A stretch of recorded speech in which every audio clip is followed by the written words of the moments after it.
איתנו באולפן ערוץ 7, לאה אהרוני, מנהלת עם אחד בארץ. שלום. שלום. עם אחד, תנועה בינלאומית, תנועה בעצם בארצות הברית בעיקר, והשבוע יושב ראש הארגון מגיע לכאן, מבקר, פוגש בכירים ישראלים. קודם כל, ספר לנו על הארגון הזה. למה הוא קם ומתי? עם אחד קם כארגון לחיזוק הקשר ביהדות התפוצות לישראל. אנחנו ארגון גג שמאחד בתוכו בכירים מכלל ארגונים בארצות הברית. אנחנו מגיעים ביחד, יושבים בשולחן עגול באופן קבוע ומתאמים פעילות, כי אנחנו רואים כמה מגמות של ריחוק של יהדות ארצות הברית מישראל, ואנחנו רוצים להפוך את המגמות האלה. אבל בעצם, חשוב לציין, אתם, כל הארגונים, ארגונים דתיים על ספקטרום רחב, אבל אתם בעצם קמתם כתשובת נגד לארגונים קונסרבטיביים ורפורמיים שהגיעו לכאן וזעקו את הזעקה שלהם מאמריקה לכאן. אז זה לא מדויק. אנחנו מאחדים ארגונים שקשורים לזהות יהודית ולמסורת. זאת אומרת, אנחנו לא בודקים בציציות וכיפות של אף אחד. כל מי שמרגיש זיקה למסורת מוזמן ושותף לארגון הזה.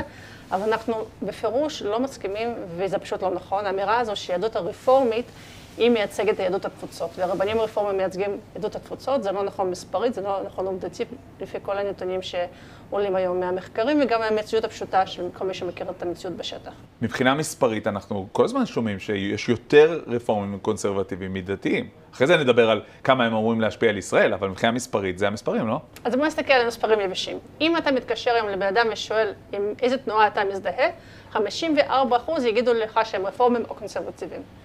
אבל אם אתה יוכנס לתוך המספרים, אתה רואה שרק 20% מיהודי ארצות הברית מגיעים בפועל או שייכים לבית כנסת רפורמי או קונסרבטיבי, וזה משתקף במספרים. ב-20 שנים האחרונות, התנועות הרפורמיות והקונסרבטיביות סגרו למעלה מ-350 בתי כנסת, זה 25% מכלל בתי הכנסת שלהם.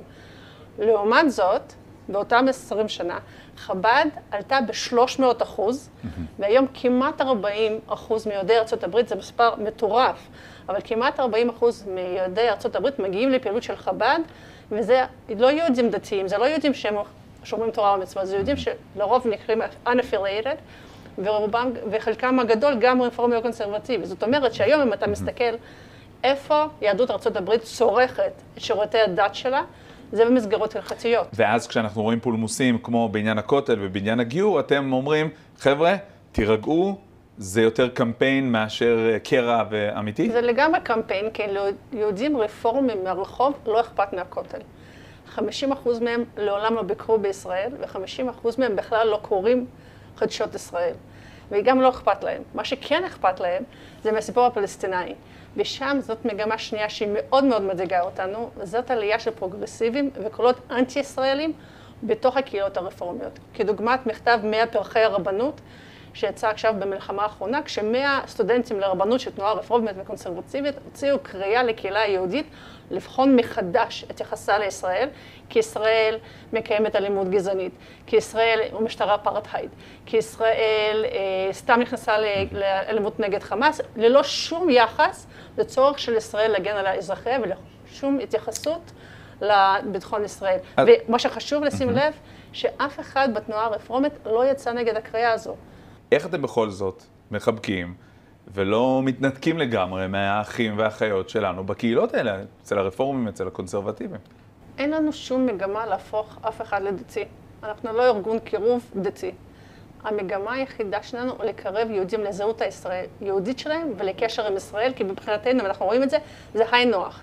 מי שקשור לזהות היהודית שלו באופן מובהק, יהיה גם קשור לישראל. ולכן אנחנו עובדים עם מגוון ארגונים בשטח, כדי לתאם ביחד פעילות של קירוב גם תודעתית ליהדות וגם לישראל, וככה לענות על השאלה הזו. ואתם נפגשים עם שר התפוצות, נחמן שי, מה אתם אומרים, לא? אמרנו לשר התפוצות שיש לנו מגמה משותפת. הוא רוצה לוודא שיהדות ארצות הברית לא תעזוב את יהדותה ולא תעזוב את הקשר עם ישראל, וגם אנחנו רוצים אותו דבר.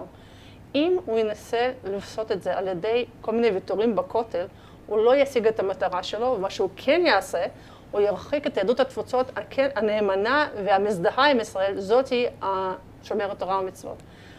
הדרך היא חינוך והסברה. חינוך והסברה יהודית וישראלית בחו"ל, זאת הדרך לקיים את הקשר הזה. אוקיי, לאה אהרוני, מנהלת עם אחד בארץ, תודה רבה. תודה רבה.